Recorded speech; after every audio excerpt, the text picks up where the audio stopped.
Are you want to simplify your journey to wealth through real estate? I have a very special guest today, Chen from Real Estate Simplified. What's up, Ridge? Thanks for having me on your channel. It's an honor to be here. My name is Chen and I'm a real estate investor / agent based out of New York City. I've been managing and investing in real estate for around 10 years now. I focus mostly on buy and hold real estate because that's what allows us to generate generational wealth. Real estate is one of the best investments out there. It's been around for centuries, and it's a proven method to build wealth. It's literally a part of everyone's lives. Everyone needs a place to live, right? Everyone needs a place to shop. Everyone needs a place to go work. But sadly, a lot of people don't consider investing in real estate because they just feel it's too complex or they don't understand it.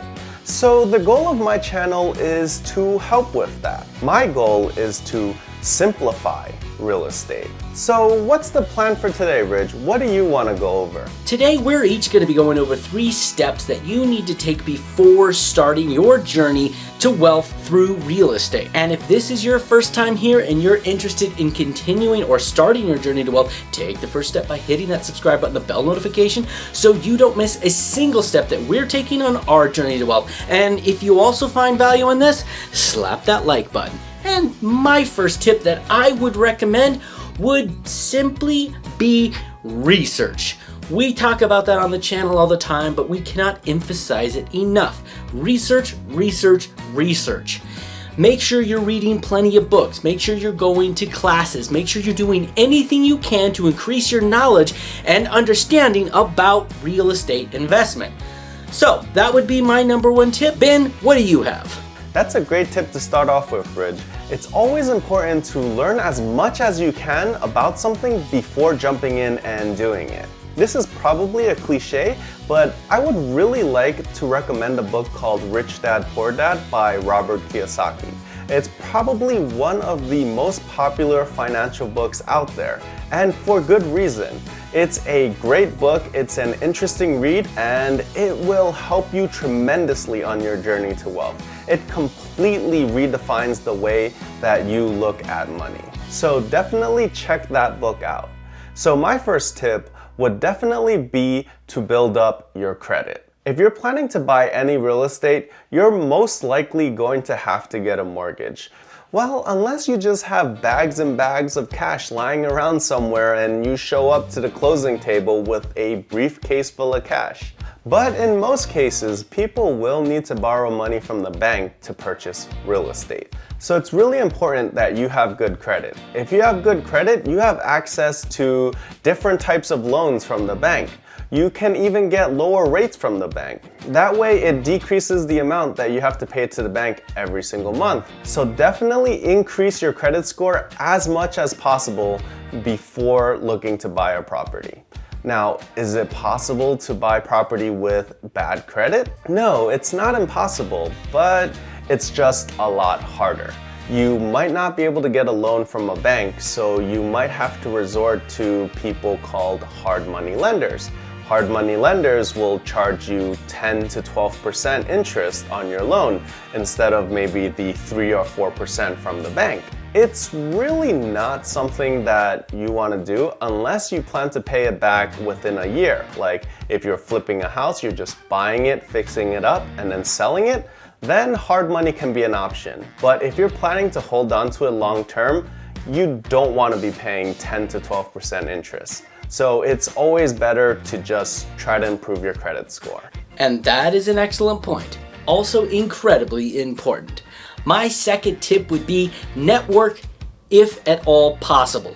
Graham Stephan, who is like a real estate god, talked about he began to make his connections by just showing up to open houses. That's a great way to make connections. You literally just follow the signs. You go to real estate websites, you find out where there's open houses, and you just pass your card around that you're interested in real estate investing. That is a fantastic way to make connections. Another one would be the obvious one, though they're not a sponsor, Bigger Pockets. They set up meetings all over. Here I am in Flathead Valley, Montana, and I actually found out people were setting up meetings in a teeny little town. There's Facebook groups of real estate investors. Make sure you're trying to plug into them. Let me tell you this for sure though, they won't come to you.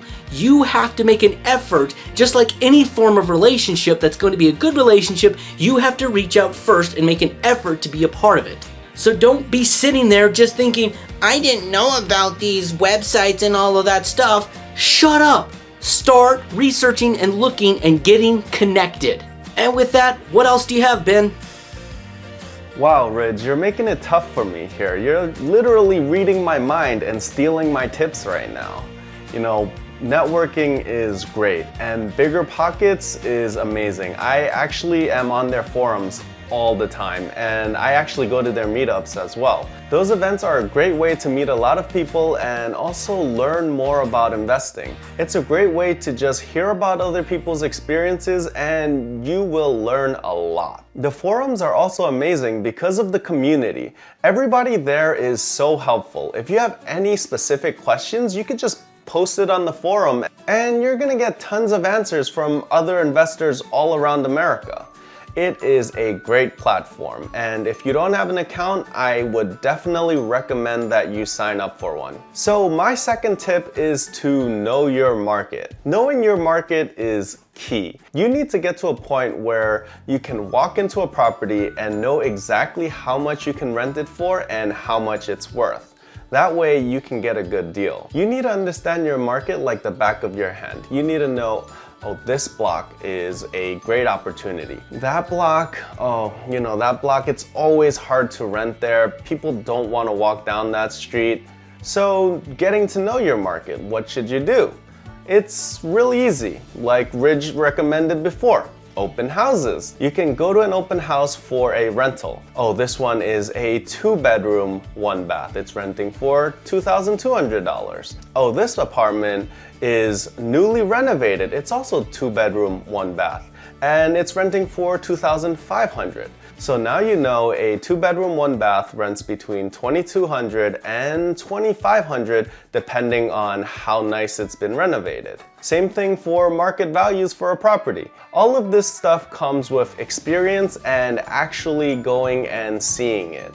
You can also check out sites like Zillow and Redfin, but personally I like physically going there just because photos are usually photoshopped. Or they're taking in the best lighting or the best angles to make everything look humongous.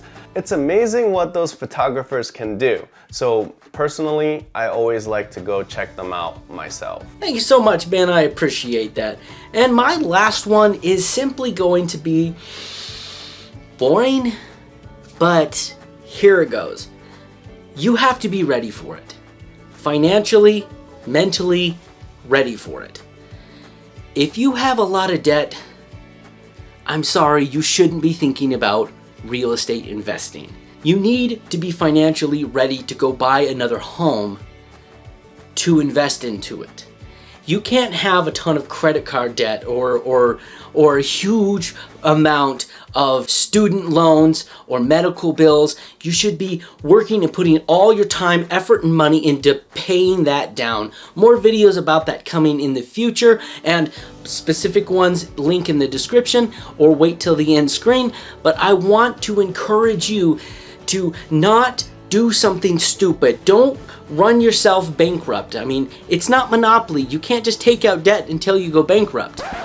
Well, actually you can do that in real life. But you shouldn't. Make sure you're financially ready. Make sure that you are very financially stable before taking the steps into real estate investing. That's part of the reason why I haven't gone out and bought another home yet. You saw me looking at them, but just looking at my current financial state, I'm not quite ready to do that. So I'm being as wise as I can about approaching this before I buy my first rental. I would recommend the same for any of you thinking about real estate investing. Make sure all your financials are perfectly in order before you move on. And with that, Ben, what's your last point you have to make? Oh man, Ridge, I only have one more?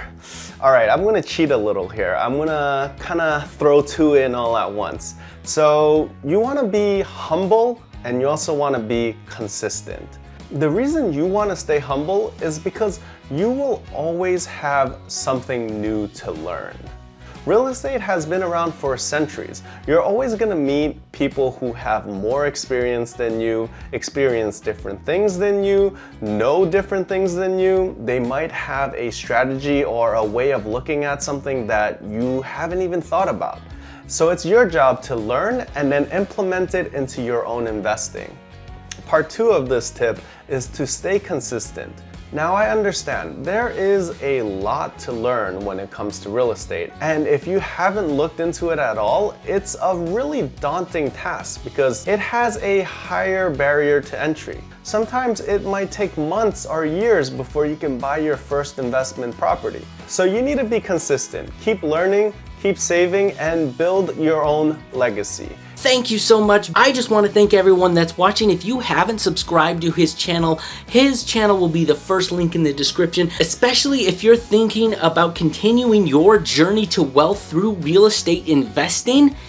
Then you absolutely need to subscribe to his channel. He has high quality and very informative videos. There are so many different ways that we can pursue wealth. Real estate, stocks, YouTube, so many different ways. Every avenue is going to be different. And it's awesome to see that there's so many people that are out there helping each and every one of us achieve that goal.